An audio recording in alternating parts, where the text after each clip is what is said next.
पहला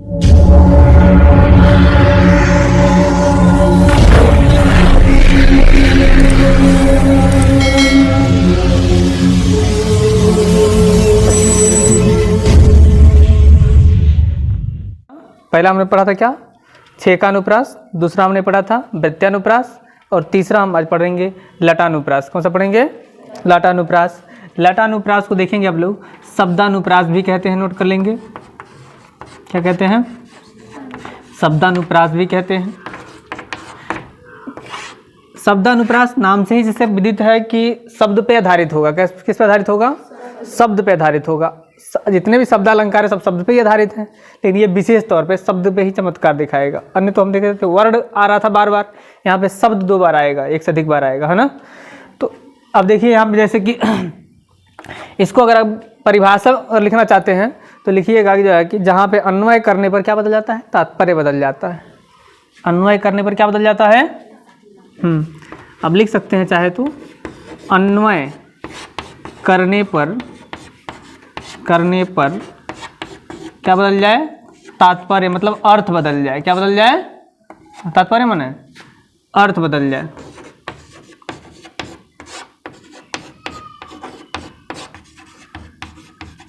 यहाँ पे क्या होता है, आपको पंक्तियाँ जो दिखेगी एक समान दिखेगी, देखने में एक जैसा लगेगा, लेकिन जब उसका अन्वय करेंगे, अन्वय करने का मतलब क्या है, तर्कपूर्ण जब अर्थ की विवेचना करेंगे, यानी सकारात्मक अर्थ की जब विवेचना करेंगे, तो वहाँ पे क्या होगा, एक दूसरा पहलू निकल के आएगा, दूसरा अर्थ निकल के आएगा। तो यहाँ पर क्या करते हैं, अन्वय करते हैं। क्या करते हैं, अन्वय करते हैं। अन्वय करने पर देखिए उदाहरण नंबर 1 देखिए, फर्स्ट उदाहरण, पहला उदाहरण है, बहुत ही फेमस उदाहरण है ना, एक कहावत है जो भी कह लीजिए, पूत सपूत तो का धन संचय, अपूत कपूत तो का धन संचय। यानी कि इसका अर्थ क्या होता कि पूत यदि क्या है, सपूत है, अच्छा पुत्र है, सपूत माने सुपुत्र, सपूत उसी से बना हुआ है, तो अच्छा पुत्र है, तो क्या है, उसके लिए धन क्यों इकट्ठा करें, क्यों जी, क्योंकि वो खुद ही कमा लेगा, है ना, धन इकट्ठा कर ले, उसके लिए कोई ज़रूरत नहीं है। और यदि पूत कपूत हो जाए, कैसा हो जाए, कपूत हो जाए, देखिए यहाँ भी जो है क्या है, पूत है, यहाँ भी पूत है, और यहाँ भी जो है कि का धन संचय है ना। तो अगर पूत कपूत हो जाए उसके लिए क्या धन संचय, मतलब क्यों उसके लिए धन इकट्ठा करें, क्योंकि यदि पूत कपूत हो जाए, कपूत का मतलब क्या है, बुरा पुत्र, कुपुत्र से ही बना है कपूत, है ना। तो यदि कुपुत्र हो जाए, कुपुत्र क्या है, तत्सम है ना, तत्सम तद्भव पढ़े ना आप लोग, तो तत्सम है, ये तद्भव है ना। उसी तरह सपूत है, सुपुत्र है ना, तो तत्सम तद्भव हो जाए। तो यहाँ पे देखिए सपूत रहेगा तो भी उसके लिए धन इकट्ठा करने की जरूरत नहीं है। क्यों नहीं जरूरत है, क्योंकि वो तो खुद अपना कर लेगा। और कुपुत्र है तो भी उसके लिए धन इकट्ठा करने की जरूरत नहीं है। क्यों नहीं है, क्योंकि वो तो उड़ा ही देगा, ठीक है ना। तो यहाँ पे जो का धन संचय है, इसका हम जब तर्कपूर्ण विवेचना कर रहे हैं तो देखिए अर्थ का जो है कि अलग अर्थ निकल जा रहा है। यहाँ पे निकल जा रहा है कि उसके लिए धन इकट्ठा करना जरूरी नहीं है, इसके लिए कह रहा है कि धन इकट्ठा करने की कोई आवश्यकता नहीं है, कोई आवश्यकता नहीं है, मतलब यहाँ पे प्रतिबंधित किया जा रहा है, आवश्यकता नहीं है, यहाँ पे कहा जा रहा है कि कोई ज़रूरत नहीं है, ठीक है ना। बात एक ही है, लेकिन थोड़ा सा अंतर आपको महसूस हो रहा होगा। आइए देखिए दूसरा लाइन अभी समझ में आएगा। वही मनुष्य है कि जो मनुष्य के लिए मरे, वही मनुष्य है कि जो मनुष्य के लिए मरे। मैथिली शरण गुप्त की ये पंक्ति है, वही मनुष्य है कि जो मनुष्य के लिए जिए, वही मनुष्य है कि जो मनुष्य के लिए मरे। तो ये देखिए मनुष्य वही है जो किसके लिए मरे, मनुष्य के लिए, माने वही व्यक्ति, वही मनुष्य है।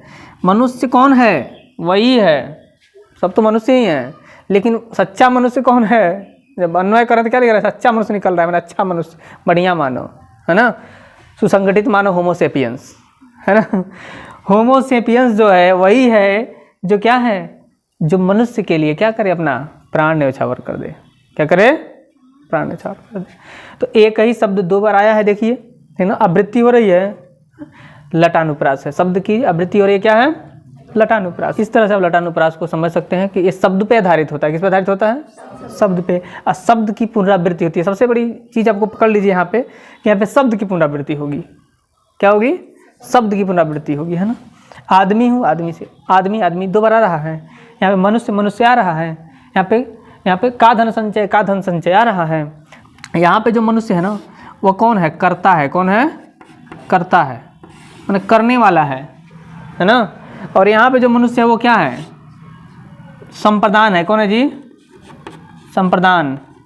संप्रदान कारक बदल गया कि नहीं बदल गया? यहाँ पे कर्ता कारक है और यहाँ पे संप्रदान कारक है। तो अन्वय करने पे जब तर्कपूर्ण विवेचन करेंगे तो क्या हो जाएगा? अर्थ में थोड़ा सा बदलाव आएगा। चौथा जो अनुप्रास का भेद है वो है श्रुत्यानुप्रास। कौन सा है? श्रुत्यानुप्रास चौथा है, अनुप्रास का भेद है। इसमें आप परिभाषा इसका देख लीजिए पहले। एक ही उच्चारण स्थान से उच्चारित होने वाले जो वर्ण हैं उन्हीं की पुनरावृत्ति होती है, मैंने बार बार वही वर्ण आता है, ठीक है ना। एक ही उच्चारण स्थान से उच्चारित होने वाला वर्ण है। उच्चारण स्थान क्या हो? एक ही हो। तो उच्चारण स्थान आप लोग पढ़े हैं, कंठ तालु मूर्धा दंत ओष्ठ पढ़े हैं ना? हाँ, तालु। तो अब देखिए यहाँ पे जो है कि आप लोग पढ़े हैं उच्चारण स्थान, जैसे आप लोग पढ़े हैं, अगर हम लेते हैं किसको? वर्णमाला से हम उठा लेते हैं किसको? वर्णमाला से, हिंदी वर्णमाला से यदि हम कुछ वर्णों को उठा लेंगे, कौन सा वर्ण को? जैसे मान लीजिए हम उठा लेते हैं स्पर्श व्यंजन को। कौन सा? स्पर्श व्यंजन होता है ना, स्पर्श व्यंजन। स्पर्श व्यंजन आप लोग पढ़े हैं 25 होते हैं। कितने होते हैं? 25। इसमें 5 वर्ग होते हैं। कितने वर्ग होते हैं? 5 वर्ग। 5 वर्ग में कौन कौन होता है जी? पहला होता है क वर्ग, है ना। दूसरा क्या होता है? च वर्ग। और तीसरा होता है ट वर्ग। और चौथा होता है त वर्ग, है ना। और क्या होता है? प वर्ग। क वर्ग में कौन कौन लेटर आएगा?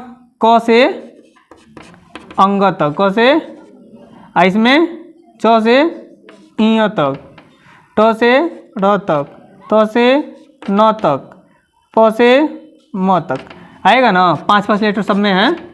अब देखिए इसका उच्चारण स्थान आपको मैं पढ़ाया था एक बार कि KTMDO पढ़ाए थे ना, KTM2।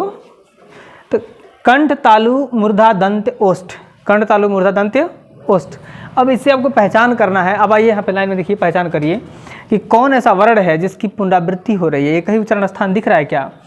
ओष्ठ वाले जो व्यंजन हैं, ओ, म है, प है, भ है और फिर फ है। तो इधर छोड़िए ना, यहीं पे अब आइए, लगातार देखिए क्रम से, है ना। क्रम से जो है क्या हो रहा है?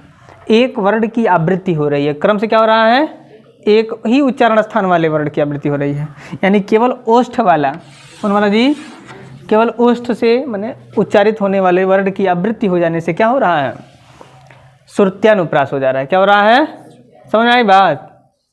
अब देखिए दूसरा लाइन में देखिए, इसी तरह से दिनांत था, द है ना, द है यानी दंत है, हाँ। न क्या है? दंत है। तो क्या है? दंत है। यही मिल गया, है ना। मिला कि नहीं मिला? हाँ, ये भी तो क्या है? थ क्या है? ये भी तो दंत ही है। थ क्या है? यही दंत है, यही तो दंत है, यही दंत है, यही दंत है, यही दंत है। सब दंत है, सब क्या है? दंत है। मतलब सारा जो वर्ण आपको दिख रहा है लगातार सब दंत है। सब क्या है? तो सबसे सुपर उदाहरण तो आपको यही मिल गया। दिनांत था, थे दीनानाथ डूबते, सधेनु आते गृह ग्वाल बाल थे, है ना। अर्थ इसका नहीं जानना है हमको, बस यही पकड़ना है कि इसमें क्या है? श्रुत्यानुप्रास है कि नहीं है। तो एक ही उच्चारण स्थान से उच्चारित होने वाले वर्णों की जब आवृत्ति होगी तो वहाँ पे क्या होगा? श्रुत्यानुप्रास होगा। और है कि नहीं? यहाँ पे है, आप लोग देख लिए हैं, लगातार यहाँ से यहाँ तक वही दिख गया, है ना। तो इस प्रकार से आप पकड़ लेंगे कि क्या श्रुत्यानुप्रास है। अनुप्रास का जो 5वां भेद है कौन सा है? अंत्यानुप्रास। कौन सा है? अंत्यानुप्रास। मतलब ये है कि यहाँ पे पद जो होता है उसके अंत में एक ही वर्ण या स्वर की आवृत्ति होती है। एक ही वर्ण आएगा, एक ही अक्षर या एक ही स्वर, चाहे स्वर मिले या अक्षर मिले पद के अंत में। यानी कि पद के अंत में से मतलब है कि वाक्य के अंत में, वाक्य का जो अंतिम पद होगा उसके अंत में। अब इससे हम कैसे पहचानेंगे? आप देखिए यहाँ पे आइए, उदाहरण के हिसाब से। उदाहरण है, एक तुलसीदास जी की ये पंक्ति है, रामचरितमानस से लिया गया है। मांगी नाव न केवट वाना, कहीं तुम्हार मरम मैं जाना। मांगी नाव न केवट वाना, कहीं तुम्हार मरम में जाना। अब देखिए यहाँ पे क्या हो रहा है, हाँ यहाँ पे देखिए अब क्या हो रहा है, राम जी कहाँ जा रहे हैं, वनवास उनको हो गया है, ठीक है, राम जी वनवास हो गया है, अब जा रहे हैं जंगल में। केवट जो था, केवट से क्या कह रहे हैं कि नाव लेके आओ, हमको क्या करो, नदी पार करा दो। क्या करा दो, पार करा दो। नदी पार कराने के लिए केवट को बुला रहे हैं। तो केवट आ नहीं रहा है, कह रहा है कि नहीं नहीं मैं नहीं आऊँगा, मैं तुम्हारा मर्म जानता हूँ, तुम्हारा मर्म जानता हूँ। मर्म यानी तुम्हारी जो है कि जो लीला है मुझे पता है। तुम्हारे पैर मात्र लगा देने से पत्थर क्या हो गई, पत्थर क्या हो गई, स्त्री हो गई। अहिल्या, अहिल्या क्या थी, पत्थर थी ना, और उसको राम क्या किए, पैर से स्पर्श किए तो वो नारी बन गई, स्त्री बन गई, मतलब अहिल्या बन गई, है ना। अब देखिए तो वही ये कह रहा है, नहीं मैं जो है कि केवट कह रहा है कि नहीं मैं नाव नहीं लेके आऊँगा आपके लिए। क्यों नहीं लेके आऊँगा जी, क्योंकि मैं आपका मर्म जानता हूँ। कह रहा है कि मैं एक शर्त पे लेके आऊँगा, एक शर्त भी रख रहा है, एक शर्त रख रहा है। वो राम कह रहा है कि नहीं लेके आओ, वो कह रहा नहीं एक शर्त है, एक शर्त है। शर्त क्या है जी, शर्त यही है कि हम इस शर्त पे लेके आएंगे कि आप हमसे अपना पैर धुलवाएंगे। हमसे क्या करेंगे, अपना पैर धुलवाएंगे, पैरवा धुल लेंगे, चेक कर लेंगे कि क्या वाकई में जो है कि आपके पैर में इतनी शक्ति है कि किसी भी जो है कि क्या चीज़ को, पानी थाल है, थाल में रख के धोएंगे, पैर पाँव पखारेंगे, तो थाल स्त्री नहीं हो जा रहा है, मतलब चेक करेगा वो, क्या करेगा, चेक करना है उसको, किसको, केवट को, समझ रहे हैं। वो ये कह रहा है कि आप हमारे दुख को बढ़ाएंगे, क्योंकि एक पत्नी हमारे घर में है, एक और स्त्री बन जाएगी मेरी जो नाव, तो मैं इसको जब लेके जाऊंगा घर पे तो ये उसकी सौत हो जाएगी। क्या हो जाएगी, सौत समझते हैं ना, तो उस सौत हो जाएगी, मतलब दूसरी पत्नी जब लेके जाएंगे घर में तो झगड़ा होगा, झगड़ा हो तो कष्ट होगा, तो दुख में हमारा जीवन दुखित हो जाएगा, और हमारा रोजगार भी चला जाएगा। इससे हम 2 पैसा कमाते हैं, ये भी चला जाएगा, और मैं घर में भी कलह झगड़ा बढ़ जाएगा, ठीक ना। तो इसलिए मैं आपको बैठाऊंगा नाव पे नहीं। अच्छा, वो ये भी कह रहा है, वो जानता है कि लक्ष्मण है साथ में, क्रोधित बहुत है, तो कह रहा चाहे लक्ष्मण अपने तीर से हमको मार दे, ठीक है, बाण से मार दे, ठीक है, लेकिन हम नाव नहीं लेके आएंगे, पहले आप चरण धुलवाइए, पाँव पकड़वाइए, तो हम लेके आएंगे। तो राम हंसते भी हैं, तो इस बात पे हंसी ही आएगा और क्या आएगा, ठीक है ना। तो राम जी हंसते हैं और कहते हैं लाओ अपनी इच्छा पूरा कर लो, ठीक है ना। तो लाता है और उनका पाँव पखाड़ता है, फिर उनको क्या करता है, उसको विश्वास हो जाता है कि नहीं जो है कि जब उसकी थाली नहीं बनती है स्त्री, तो कहता है कि हमारा नाव भी नहीं बनेगा, तो तब नाव में बैठा के उनको पार कराता है, समझे ना। तो ये कहानी है वहाँ से लिया गया है, कहाँ से, रामचरितमानस से जो है कि तो वहीं पर यहाँ पे हमको कहानी से मतलब नहीं था, लेकिन हम बता दिए हैं, प्रसंग आ गया है तो सुन लीजिए। और देखिए प्रसंग में ये आ गया है, तो यहाँ पे नाव मांग रहे हैं राम जी, लेकिन वो केवट नहीं आ रहा है। मांगी नाव न केवट वाना, कहीं कह रहा है कि तुम्हारा मर्म मैं जानता हूँ, तुम्हारा मर्म है श्री राम, मैं तुम्हारा मर्म जानता हूँ, मैं तुम्हारे विषय में सुना हूँ कुछ ना कुछ, है ना, कि ऐसा ऐसा तुमने चमत्कार किया है, ठीक है। तो उससे मतलब नहीं है, मतलब वो किससे है, आना से, किसे, आना से और जाना से। देखिए पद के अंत में एक ही वर्ण या स्वर की आवृत्ति हो रही है। जैसे ही यह पंक्ति यहाँ पे पूरा हो रहा है, या कहेंगे ठीक है चरण पूरा हो रहा है, पहला चरण पूरा हुआ आना, और दूसरा चरण पूरा हुआ यहाँ पे जाना। तो आना और जाना राइम बोलते हैं, इसको तुक बोलते हैं, क्या बोलते हैं, तुक। तो तुक जो है एक समान होता है, तुक क्या होता है, हाँ तुक मिलता है, क्या मिलता है, तुक मिलता है, लिख सकते हैं आप लोग, राइम्स इसको बोलते हैं इंग्लिश में, राइम स्कीम, ठीक है ना। इंग्लिश में भी ऐसा पोएम लिखा जाता है, उसमें लास्ट में मिलता है तुक, है ना।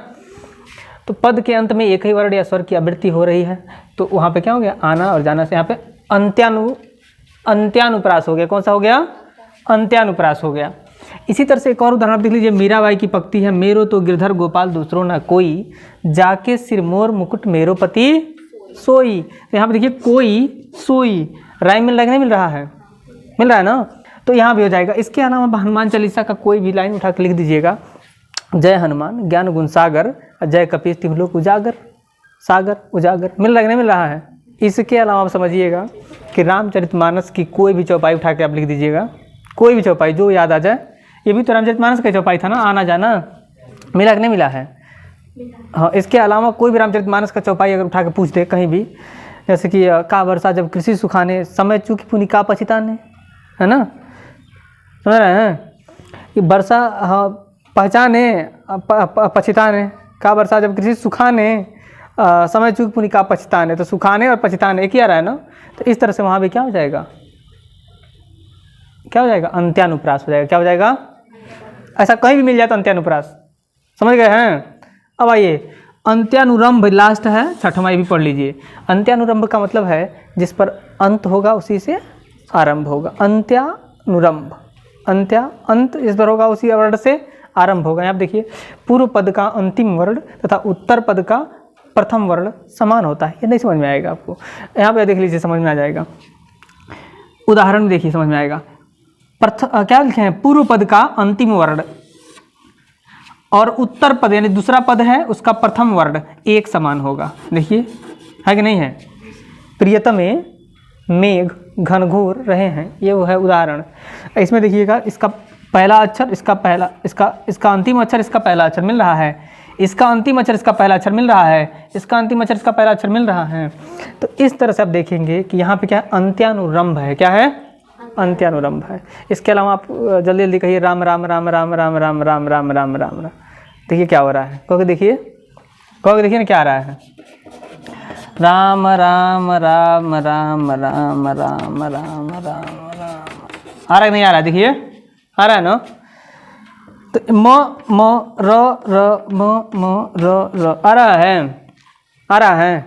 तो ऐसे जहाँ भी आएगा आपको, अगर कहीं भी काव्य पंक्ति में ऐसा देख लीजिएगा मिल जाएगा, तो वहाँ पे आप बता देंगे कि अंत्यानुरंभ है। कौन सा है, अंत्यानुरंभ अनुप्रास है। इसके साथ अनुप्रास समाप्त होता है। फिर मिलते हैं अगली वीडियो में, तब तक के लिए जय हिंद।